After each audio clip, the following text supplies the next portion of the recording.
Hello and जय Shri Ram. Panchal studies में आप लोगों का स्वागत है। जी हाँ, 24 फरवरी 2025 के दिन कक्षा 8वीं वार्षिक परीक्षा 2025 का पूरा पेपर लीक हो चुका। जी हाँ, राज्य शिक्षा केंद्र मध्य प्रदेश भोपाल द्वारा वार्षिक परीक्षा सत्र 2024-25 में विषय हिंदी प्रथम भाषा का पेपर आप लोगों के लिए लेकर आ गया हूँ। तो पूरा पेपर हल करके बताएंगे। वीडियो को आखिरी तक देखिएगा और लाइक कर दीजिएगा, ठीक है। 60 अंक का होने वाला है पूर्णांक। और पहला प्रश्न पूछा है बहुविकल्पीय प्रश्न, सतपुड़ा का जंगल कहाँ स्थित है? इसका उत्तर हो जाएगा मध्य प्रदेश। अगले में है नव नव के नव विहग वृंद को पंक्ति में कौन सा अलंकार है? क्योंकि न न शब्द बार बार आ रहा है इसलिए इसमें अनुप्रास अलंकार हो जाएगा। अगले में पूछा है सत्याग्रह शब्द में संधि विच्छेद है सत्य धन आग्रह। इसके बाद अगले में पूछा है यहाँ पर बाबा भारती के खड़क सिंह ने रोका, इसमें आपको अपाहिज बनकर लिख लेना है। पांचवें में पूछा है रानी लक्ष्मीबाई बचपन से ही सीख गई थी, क्या सीख गई थी?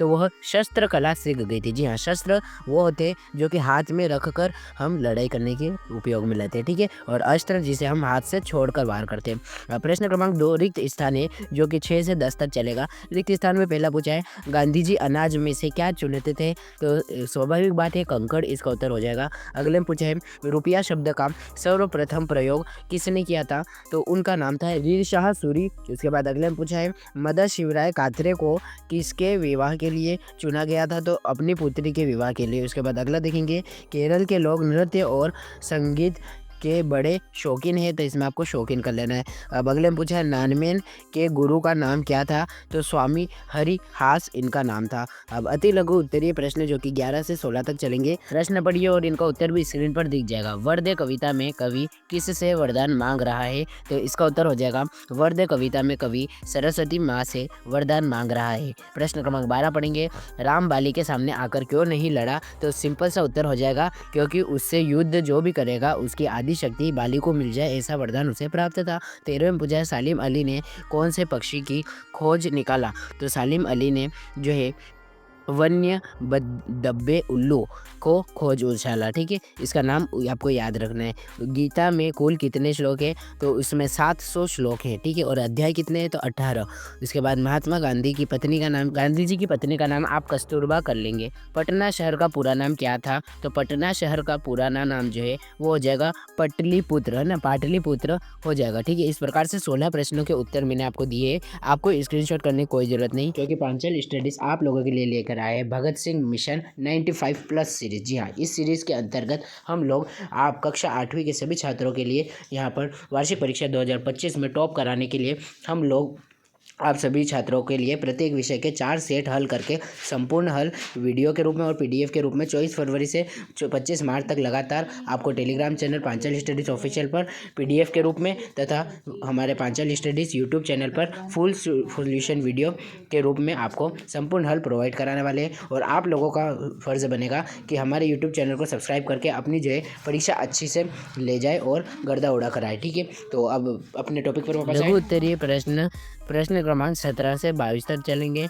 लता जी को समूचे राष्ट्र की गायिका क्यों कहा जाता था? 3 अंक का प्रश्न है, बिल्कुल भी छोड़कर नहीं आएंगे। काफ़ी सरल प्रश्न है। उन्होंने दशकों तक अपनी मधुर आवाज़ से भारतीय संगीत जगत में योगदान दिया। उनकी गायकी संपूर्ण भारत के लोगों के हृदय को छू जाती थी, ठीक है। ये इसका उत्तर हो जाएगा। स्क्रीन पर दिख रहा है रैदास की भक्ति किस भाव की थी और उदाहरण देकर बताओ, ठीक है। तो प्रभु जी तुम चंदन हम पानी, इस उदाहरण से आपको क्या पता चल रहा है कि वह निराकार रूप में प्रभु को मानते थे ना, यानी कि वो ना तो राम को मानते थे ना कृष्ण को, वो मानते थे कि भगवान निराकार है।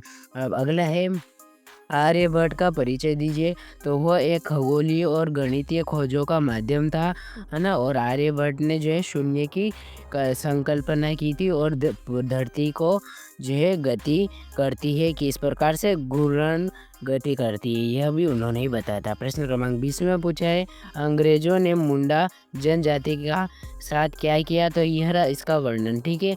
यहाँ पर इसका उत्तर लिख लीजिएगा, थोड़ा सा कठिन पड़ सकता है आपको। 21वां प्रश्न पूछा है अपने प्रधानाध्यापक को शाला स्थानांतरण पत्र के लिए प्रार्थना पत्र लिखिए। काफ़ी सरल है, 3 अंक में आएगा आपका प्रार्थना पत्र, ठीक है। तो यह आपको लिख लेना है, बिल्कुल सरल प्रार्थना पत्र है। आपको स्थानांतरण पत्र और शाला मुक्ति का पत्र याद करके जाना है, ठीक है। बिल्कुल आसान से प्रश्न पत्र आएंगे। अब दीर्घ उत्तरीय प्रश्न जो कि 23 से 26 तक चलेंगे 5-5 अंक के लिए, बिल्कुल भी छोड़कर नहीं आना है। आपको जो है पद्यांश देगा और उसका संदर्भ और प्रसंग सहित व्याख्या पूछेगा, ठीक है। तो संदर्भ प्रसंग व्याख्या कैसे करते हैं वो मैं आपको बता देता हूँ। सबसे पहले आपको उस पद्यांश को पढ़ना है और संदर्भ लिखना है कि वह किस पाठ से लिया गया है। प्रसंग में लिखना है उसका प्रसंग क्या है, और व्याख्या में आपको पूरी व्याख्या कर डालनी है।